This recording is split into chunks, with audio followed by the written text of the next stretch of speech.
حکیم لقمان رحمۃ اللہ علیہ فرماتے ہیں، لمبی لمبی امیدیں باندھنے سے پرہیز کرو، کیونکہ اللہ تعالیٰ کی عطا کردہ نعمتوں کی خوشی کو وہ دور کرتی ہیں۔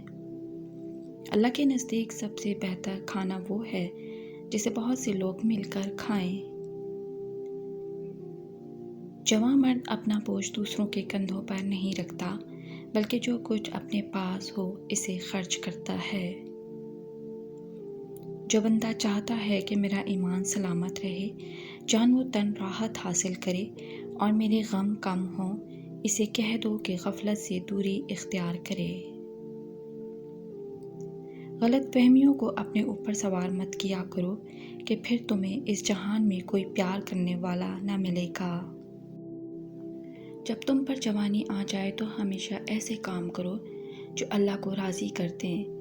کبھی بھی جوانی میں ایسے کام نہ کرو جس کی وجہ سے تمہیں دنیا اور آخرت میں نقصان اٹھانا پڑے۔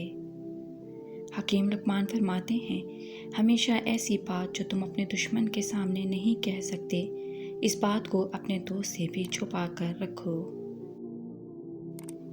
جس بات سے تلا علم ہو، اس کو کبھی بھی زبان سے ادا مت کر، اور جس کے بارے میں تمہیں علم ہو، اس کو ضرورت مند تک پہنچانے میں دیر ہرگز مت کرو۔ بغیر بھوک کے غذا نہ کھائیں، اور جب بھوک تیز ہو جائے تو بھوکے نہ رہیں۔ جس نے کوئی کھانے کی چیز حاصل کی، اس کی خرچ پر اسے فروخت کر دیا تو گویا اس نے اس کا صدقہ دیا۔ اللہ تعالیٰ ہی کو علم ہے کہ اس کے بعد دنیا کے ساتھ کیا کرے گا، یہ اس کے سربستہ راز میں سے ہے جسے اللہ نے مخفی رکھا ہے۔ ایک پرہیزگار وقیہ شیطان پر 1000 عابد سے بھاری ہے۔ صبر رکھو، رازق تمہارا نگہبان ہے، وہ خود ہی تیرے پاس تیرا رزق پہنچائے گا۔ حکیم لقمان فرماتے ہیں، جو بندہ کہتا ہے کہ کل میں خوش ہو جاؤں گا، وہ کبھی خوش نہیں ہو پائے گا۔ جب ہماری تمنا کے پاؤں حاصل کی چادر سے باہر نکل جائیں تو ہمیں سکون نہیں ملتا۔ جو بندہ ہر وقت اپنے چاہنے والے کے ساتھ رہتا ہے، وہ جلد ہی اس سے اکتا جاتا ہے۔ لڑائی جھگڑے سے آپ کو نہ ملنے کے برابر ملتا ہے، لیکن اطاعت میں توقع سے زیادہ دستیاب ہوتا ہے۔ جھوٹ بولنے سے گونگا بن جانا 1000 گنا زیادہ بہتر ہے۔ سچائی کامیابی کی کنجی، جھوٹ رسوائی اور شرمندگی کا باعث ہے۔ جو کچھ تمہارے پاس ہے اس پر مطمئن رہ کر محنت کرو تو شریف ہو ورنہ ذلیل ہو۔ حکیم لقمان فرماتے ہیں، جو آدمی بڑا اور کامیاب بنتا ہے، اس کے پیچھے قربانیاں ہوتی ہیں جو اس کو کامیاب بناتی ہیں۔ اپنے ارد گرد رونما ہونے والی باتوں کا مشاہدہ کرو، لیکن ان کا دعویٰ مت کرو۔ متحرک شنائی قدرت دیکھو اور خاموش رہو۔ ہر کوئی اپنے دل کے صاف حصے میں ان دیکھیں کو دیکھتا ہے، اور اس کا انحصار اس بات پر ہے کہ اس نے اپنے دل کے آئینے کو کس قدر چمکا رکھا ہے۔ خاموش رہو، صرف خدا ہی تمہارے دل کا بوجھ ہلکا کر سکتا ہے۔ اس کائنات میں جو کچھ ہے تمہارے اندر بھی موجود ہے، اپنے آپ سے حاصل کرو۔ بے شک دن گزر گیا مگر میری کہانی ابھی ختم نہیں ہوئی۔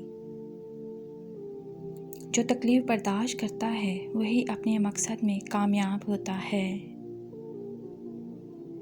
صدقہ یہ ہے کہ انتہائی اہم کام میں سچ بولا جائے، حالانکہ اس میں نجات نہ ہو، شاید دوسرے کی نجات ہو جائے۔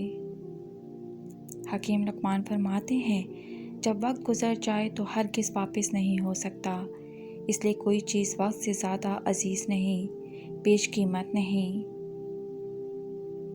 محبت خدا تعالیٰ کی امانت ہے، جو محبت کسی عوض پر ہو زائل ہو جاتی ہے، اس لیے وہی محبت پائیدار ہے جو صرف خدا کی طرف ہو۔ دنیا میں جنت اور دوزخ ہے، جنت عافیت ہے اور دوزخ بلا عافیت ہے۔ بہترین قول ذکر ہے، بہترین فعل عبادت ہے، بہترین خصلت علم ہے۔ جب آئے دن تمہاری رائے بدلتی رہتی ہے تو پھر اپنی رائے پر بھروسہ کیوں کرتے ہو؟ فقیر کی پہچان یہ ہے کہ اس کی خاموشی فکر کے ساتھ ہو اور گفتگو ذکر کے ساتھ ہو۔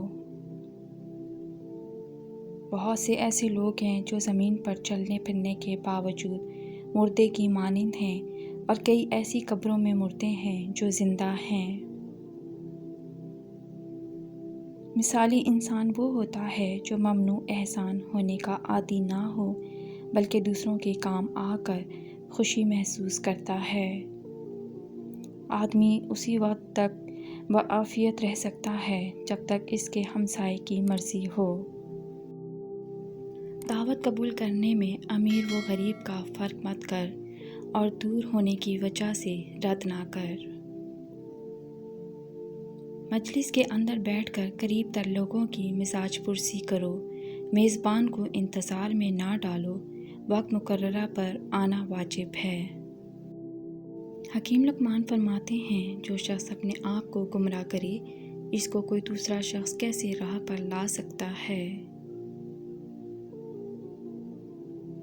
جو حقوق تیرے نفس کے ذمے ہیں، ان کے ادا کرنے کا تو خود اس سے تقاضا کر، تاکہ تو دوسروں کے تقاضے سے محفوظ رہے۔ جو لوگ دوسروں کو اپنی دعاؤں میں شریک کرتے ہیں، خوشیاں سب سے پہلے ان کے دروازے پر دستک دیتی ہیں۔ شریفوں کے واسطے یہ بہت بڑی مصیبت ہے کہ ان کو شریروں کی خاطر مدارت کی ضرورت پیش آئے۔ لوگ غریبی سے ڈرتے ہیں، اگر غریبی پیدا کرنے والے خدا سے ڈریں تو ان پر زمین کے خزانے منکشف ہو جائیں۔ دعا در حقیقت ترک گناہ کا نام ہے، اس سے بغیر سوال کے ہی مقصد حاصل ہوتا ہے۔ ایسے لوگوں کی دعائیں کیسے قبول ہو سکتی ہیں جو خدا کو پہچانتے ہوئے بھی اس کی عبادت و اطاعت نہ کریں؟ تعجب ہوتا ہے ایسے لوگوں پر جو اپنے ماں باپ کو قبر میں دفن کرنے کے بعد بھی عبرت حاصل کرنے سے قاصر ہیں۔ حقیقی خوبصورتی کا سرچشمہ دل ہے، اگر یہ سیاہ پڑ جائے تو چمکتی ہوئی آنکھیں کچھ کام نہیں دیتی۔ کوئی آئینہ دوبارہ لوہے میں نہیں بدلتا، روٹی دوبارہ گندم نہیں بنتی، پکا ہوا انگور پھر سے کھٹا نہیں ہوتا۔ اسی طرح اپنے آپ کو بالغ بنا لو اور بری تبدیلی سے محفوظ ہو جاؤ، ایک روشنی بن جاؤ۔ اتنا کھاؤ جتنا ہضم کر سکو، اور اتنا پڑھو جتنا جذب کر سکو۔ اللہ تعالیٰ کی طرف سے مصائب تنبیہ کے لیے آتے ہیں، یہ عین رحمت ہوتے ہیں تاکہ تجھے غفلت سے بیداری حاصل ہو سکے۔ حکیم لقمان فرماتے ہیں، بلبل کو اس کی سریلی آواز اور میٹھے گیت کے لیے قید کر دیا جاتا ہے۔ کیا کسی نے سنا ہے کہ کبھی کسی نے کوے کو پنجرے میں ڈالا ہو؟ محبت کی تلاش آپ کا ہدف نہیں، بلکہ آپ کا ہدف تو ان رکاوٹوں کو دور کرنا ہے جو آپ نے محبت کے جذبے کے خلاف کھڑی کر لی ہے۔ اگر دولت مند ہونا چاہتے ہو تو 3 لونگ لے کر اس پر 41 بار سورہ اخلاص پڑھ کر پھونک ماریں اور انہیں اپنے پاس رکھ لیں، جلد دولت مند ہو جاؤ گے انشاءاللہ۔ گداگر وہ ہوتا ہے جو ہر روز ایک مقام پر ایک جیسی صدا لگاتا ہے۔ چھن جانے کے بعد جس مقام کی دوبارہ تلاش شروع ہو جائے، وہی مقام انسان کے لیے جنت ہے۔ ہم نیچے گریں گے تو تم بلند لگو گے، تو کیوں نہ ہم کھڑے رہیں۔ گدھ کی آنکھ مردار انسان کے علاوہ کچھ اور دیکھنے سے قاصر ہے۔ جب تک تجھ سے کوئی مشورہ نہ مانگے، اس وقت تک تم کوئی مشورہ نہ دو۔ کتابیں گھروں کی طرح ہوتی ہیں، ان کے اندر رہنا سیکھیں۔ مزید ایسی اچھی ویڈیوز کے لیے چینل کو لائک کریں، شیئر کریں، سبسکرائب کریں۔ شکریہ۔ اللہ حافظ۔